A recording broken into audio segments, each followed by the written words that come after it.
नमस्कार, मैं Sarvesh Srivastava, bureau chief Amethi युवा मीडिया में आपका स्वागत है। मैं इस समय उत्तर प्रदेश के अमेठी जनपद के मुख्यालय गौरीगंज के कलेक्ट्रेट के सामने उपस्थित हूं।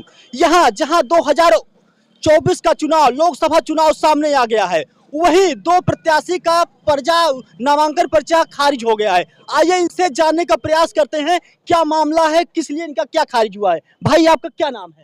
मेरा बालू विनीत श्रीवास्तव, और मैं सुल्तानपुर जनपद का रहने वाला हूं।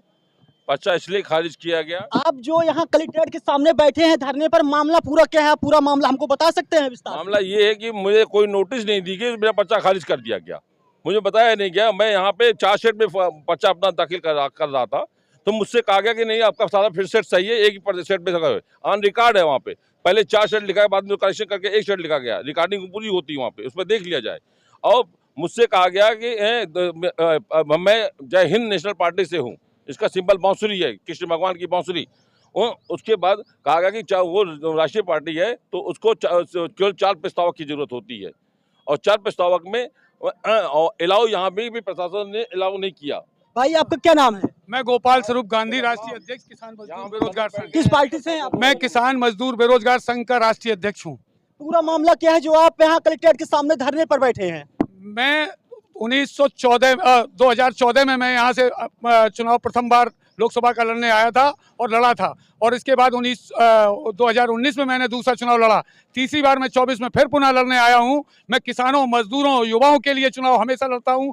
40 साल हम राजनीति में हो गए हैं, और इस अमेठी में जब मैंने पर्चा भरा, बिल्कुल सही पर्चा भरा था, लेकिन हमारे पर्चे में त्रुटि करने के लिए ARO महोदय ने हमें शपथ नहीं दिलाई, और उसमें चेकलिस्ट में लिख दिया कि शपथ नहीं ली गई। लेकिन जब हमने कहा कि शपथ क्यों नहीं दिलाई, इसमें नहीं लिख दिया, तो काट करके नहीं का हाँ किया, और इसके बाद शपथ हमें दिलाई गई। इसके बाद मैंने और भी चीजें देखी, हमें कोई भी नोटिस नहीं भेजा इन्होंने। और उस दिन जिस कॉलम में ये बात रखी थी कि जो है जिस कॉलम में ना भरा हुआ हो तो उस पर टिक लगाए, हाँ ना।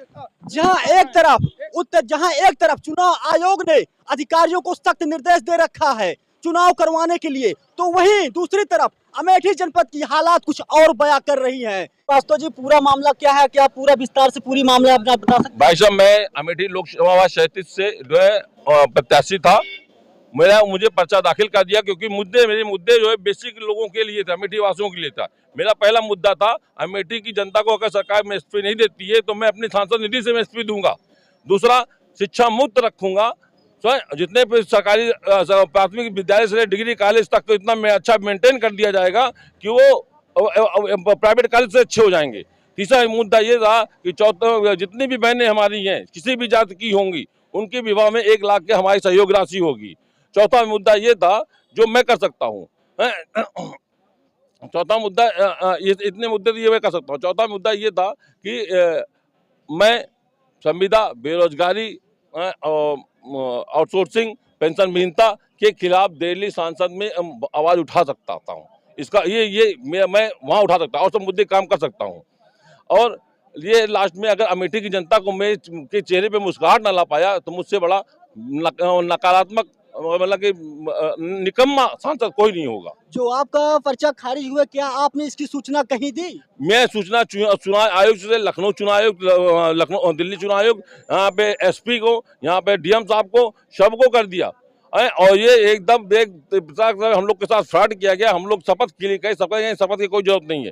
मैं 4 सेट में जमा कर रहा था, उन्होंने मना कर दिया कि आपका सब सही है, कोई जरूरत नहीं है, आप रिकॉर्ड देखिए, वहाँ रिकॉर्डिंग चल रहती है। और चारों जो है पहले 4 सेट लिखा गया, तो बाद में उसको करेक्शन करके 1 किया गया। और चारों साल में वो प्रस्तावक थे। प्रस्तावक में जय हिंद राष्ट्रीय पार्टी से बोल रहा हूँ, वो तो कई राष्ट्रीय पार्टी है, तो ये 4 प्रस्तावक लगेंगे, और 6 को अलाउ नहीं किया। हमने कहा 6 आयोगों को बुला लीजिए। जी हाँ, मैं Sarvesh Srivastava, bureau chief Amethi, cameraman Ashok Raj के साथ।